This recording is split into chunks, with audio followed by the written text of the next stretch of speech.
In this video, I am going to give a very crucial information to all JEE 2021 aspirants. ठीक है, मैं आपको ये बताऊंगा कि अप्रैल अटेम्प्ट आपके लिए बहुत ज़्यादा इंपॉर्टेंट है because of 3 reasons which I am going to discuss and please watch this video till the end, क्योंकि ये बहुत इंपॉर्टेंट है उन बच्चों के लिए स्पेशली जो अप्रैल में अटेम्प्ट में अपीयर हो रहे हैं.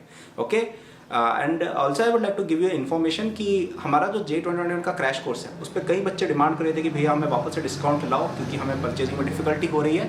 तो हम 3 दिन के लिए 13, 14 और 15 को हम वापस इस पर 50% ऑफ लाए, जहाँ पे आप थाउजेंड्स ऑफ रुपीज़ की सेविंग कर सकते हो केवल इन 3 दिन. ठीक है, तो अगर आपको ऐसा लग रहा है कि अप्रैल अटेम्प्ट में हमें और असिस्टेंस चाहिए मई अटेम्प्ट के लिए भी, तो आप डिस्क्रिप्शन में जा सकते हैं. Only for the next 3 days, more about it later on.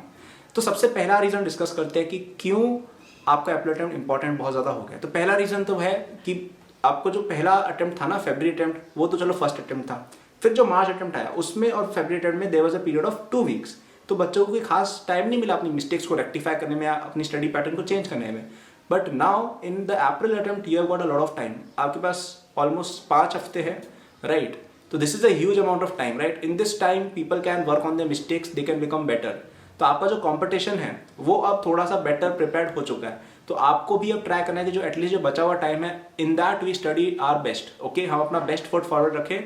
So please do that. Second reason जो आई थिंक सबसे इंपॉर्टेंट रीजन है वो है आपका अभी जो डिजीज चल रहा है इंडिया में. तो मैं डिजीज का नाम नहीं ले सकता हूँ ना, यूट्यूब वीडियो हटा देता है जो भी है वो. तो अभी जिस तरह की जो डिजीज फैल रही है ना इंडिया में, हमें नहीं पता मई तक वो क्या रूप लेगी. ठीक है, तो मैं यहाँ पे पहली बार कोई प्रेडिक्शन नहीं कर रहा हूँ, ना ही मैं तुम्हें भड़का रहा हूँ, ना ही मैं कोई तुम्हें कह रहा हूँ कि भी ऐसा हो ही जाएगा. ये जस्ट मैं एक वार्निंग दे रहा हूँ कि यार अभी तो मुझे बताओ जिस तरह से रेट्स अभी इंडिया में हैं जो ऑल टाइम हाई है. ठीक है, तो अप्रैल अटेम्प्ट तो चलो ठीक है 10 दिन बाद है, ठीक है वो चलो जो भी है, लेकिन मई तो बहुत दूर है ना. तब तक पता नहीं गवर्नमेंट क्या डिसीजन ले, वो क्या हो, है ना. और ये चीज़ पिछले साल हमने देखी थी 2020 के अंदर क्या हुआ था. JEE जनवरी में होता था पहला वाला, तो वो तो चलो हो गया. उसके बाद ये डिजीज आ गई तो अप्रैल की जगह आपका एग्जाम सितंबर में शिफ्ट हो गया. तो जिन बच्चों ने जनवरी में अच्छा परफॉर्म कर लिया उनके तो चलो बहुत बढ़िया काम हो गया, लेकिन जिन बच्चों ने नहीं परफॉर्म किया उन बच्चों का एकदम इतना डिले हो गया एग्जाम, 8 महीने, राइट. और 8 महीने एक्स्ट्रा पढ़ना, दिमाग पे एक बोझ लाना, I think it's not good, right. तो आपको ट्राई ये करना है कि यार हम अप्रैल अटेम्प्ट में ही कहानी सिमट दे और अप्रैल अटेम्प्ट में ही अपना बेस्ट खत्म कर डालें. ठीक है, ताकि तुम्हें मई पे डिपेंडेंसी नहीं रहना पड़े. और अगर एग्जाम नहीं होता है कुछ बहुत अच्छी बात है यार, लेकिन अगर बाई द वे हो जाता है जिस तरह से सिचुएशन चल रही है, तो मैं तुम्हें पहले से वार्न कर रहा हूँ कि तुम इस चीज़ का कर सकते हो.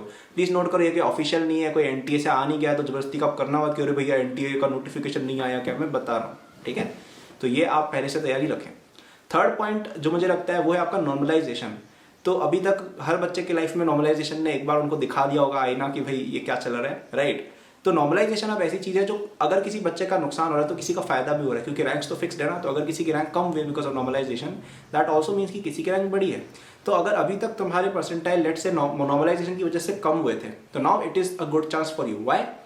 क्योंकि ऐसा नहीं होने वाला है कि तुम्हारा चारों एग्जाम्स के अंदर नॉर्मलाइजेशन से नेगेटिव इफेक्ट ही पड़ेगा. कभी तो अच्छा होगा ना. इतना अनलकी कौन होता है यार, right. So at least in one attempt you will be benefited because of the normalization thing. तो हो सकता है कि अप्रैल अटेम्प्ट में आपकी वो शिफ्ट आ जाए जो आपके फेवर में काम करिए इन द नॉर्मलाइजेशन प्रोसेस, है ना. तो ऐसे में आप अगर उसी के लिए तैयारी करके सही से नहीं गए और पता चला कि ये फेवर तो ये शिफ्ट मेरी अच्छी वाली आ गई थी, तो नुकसान हो जाएगा ना, right. So please make sure कि आप अप्रैल अटेम्प्ट के लिए अच्छे से जाए. आपकी शिफ्ट क्या पता अच्छी आए क्या पता खराब रहे, ठीक है. आप उसको कंट्रोल नहीं कर सकते, लेकिन आप अपनी प्रिपरेशन को कंट्रोल करें ताकि हम ओवरऑल जो हमारा रिस्क है, नॉर्मलाइजेशन वाला जो रिस्क है, उसको हम कम कर सकें. ठीक है, तो ये 3 रीजन थे जिनकी वजह से आपको बहुत ही प्रिपेयर्ड रहना है अप्रैल अटेम्प्ट के लिए. I will summarize all of this, but before that I would like to tell you कि आपको अगर अपने अप्रैल अटेम्प्ट को बेस्ट करना है in the next remaining days और मई अटेम्प्ट को भी, then you should definitely take our JEE 2021 course. इस पे मैंने आपको खुद पढ़ाया है. आपके जितने भी चैप्टर्स कमजोर है सारे क्लियर हो जाएंगे बहुत ही कम टाइम में. ऐसा नहीं कि 10-10 घंटे तक बैठ के पढ़ना पड़ेगा. तुम्हारी स्पीड बढ़ाई जाएगी. इसके अंदर मैंने प्रॉब्लम सॉल्विंग वीडियो इसमें डाली है जिसके अंदर मैं क्विक ट्रिक्स वगैरह बताइए, क्वेश्चन को कैसे कर सकते हो अगर चैप्टर नहीं आता है तो भी. ठीक है, तो ये बहुत इंपॉर्टेंट चीज हो जाती है. फिर मैंने टेस्ट सीरीज भी प्रोवाइड की है विद कंप्लीट सोल्यूशन. तो ये कंप्लीट पैकेज है. इवन अगर तुम नेक्स्ट के 10 दिन भी पढ़ते हो तो भी तुम्हें काफी ज्यादा इसके अंदर चीजें सीखने को मिल जाएंगी जो तुम्हारा अप्रैल अटेम्प्ट में स्कोर थोड़ा बहुत पक्का बूस्ट करेंगे. और आगे वाले अटेम्प्ट में तो और भी टाइम है, तो तब तो तुम बहुत अच्छे हो जाओगे, राइट. एंड इस पे अगले 3 दिन 13, 14, 15 तारीख को अप्रैल की आपको इस पे डिस्काउंट मिल रहा है 50% तक वापस से. ठीक है, तो आपके कई थाउजेंड ऑफ रुपीज बचेंगे. तो this is the best time to enroll. और अगर आपको किसी भी तरह के कोर्स में एनरोलमेंट होना है, किसी भी तरह के आपको NCERT पढ़नी है या कोई भी आपको चेंज करना है in your study pattern, please do it now, because बाद में टाइम चला जाएगा, फिर आप रिग्रेट करते रह जाओगे कि अरे मेरे को ये कर लेना चाहिए था, मेरे को ये कोर्स लेना चाहिए था, मेरे को इस तरह से पढ़ना चाहिए था। नहीं, if you want to take any decisions, take them now. If you want to take our course, link is in description, offer is there for you. And yeah, so in this video I told you 3 reasons. First of all I told you कि आपका जो competition है वो थोड़ा better पड़ रहा है, तो आपके लिए एप्लीकेटेड इंपॉर्टेंट हो जाता है, because now you to make sure कि आप उनसे नीचे ना आ जाओ। Second reason is because of the disease, हो सकता है मई अटेम्प्ट में कोई फर्क पड़ जाए उससे, पता नहीं, वी डोंट नो, तो आप अभी ही बेटर परफॉर्म कर डालें, वो बेस्ट है, ठीक है।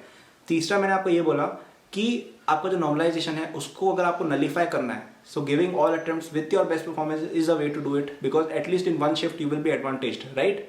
सो that is why you should make sure कि आप अपना बेस्ट फुट फॉरवर्ड रखो। And if you want to take help in all of this, do check out ACADBoost which is linked in description. Like this video, subscribe करना यार, है ना, अच्छी लगी होता है। Let me know your thoughts in the comment section. All the best, take